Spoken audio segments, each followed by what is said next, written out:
Unfortunately, tonight, the lawless left continues to sow hate, division, more attacks on the military and law enforcement, as the National Guard in Utah confirmed that they were kicked out of their D.C. hotel. Why? By the radical D.C. mayor earlier this week, who at the same time was using city resources to paint a Black Lives Matter mural leading to the White House.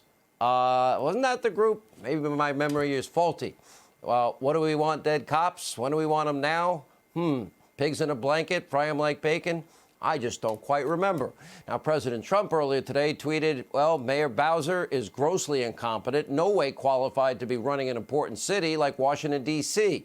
Now, if the great men and women of the National Guard didn't step forward, well, she would have looked no better than her counterpart mayor in Minneapolis. Here with reaction. The host of the Rubin Report, David Rubin. Dave, you talk a lot about freedom of speech, and I call it, we've got literally groupthink, mob media, and I believe that. You had, all right, Vox.com. They're not exactly Sean Hannity or Dave Rubin fans, but, one writer said it's a bad idea abolishing the police.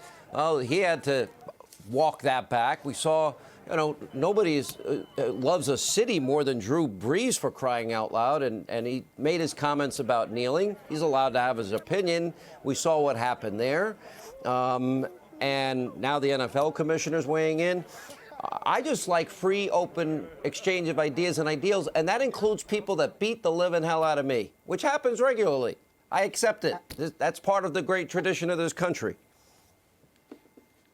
Absolutely, Sean. And by the way, the chickens are coming home to roost. So it's nice to see a couple New York Times or Vox or BuzzFeed people coming around and going, oh, maybe the police are decent, or maybe law and order is a decent thing. Maybe the Constitution and America, they ain't that bad. But it's a little too late, right? Because these are the people that have been trying to cancel you for years when you talk about black crime in Chicago, for example, where just this past weekend, I think something like 19 people, black people, were killed. I mean, crazy statistics. But of course, we should all be for free speech and the open exchange of ideas. But what's happening here, I'm in L.A. right now, the progressive mayors and governors, they want this chaos because it gives them an excuse to use more power. And then they feel that then proves that the whole system is broken. But a guy like Drew Brees, who I have nothing but respect for, he made a really terrible mistake by apologizing for what he believed and what was true, because once you bend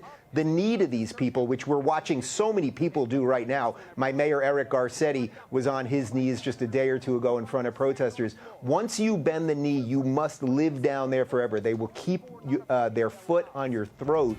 And I would much rather live as a free man and be hated than bow to people who want to control me. If you're looking for more honest and thoughtful conversations about politics instead of nonstop yelling, check out our politics playlist. And if you want to watch full interviews on a variety of topics, watch our full episode playlist all right over here. And to get notified of all future videos, be sure to subscribe and click the notification bell.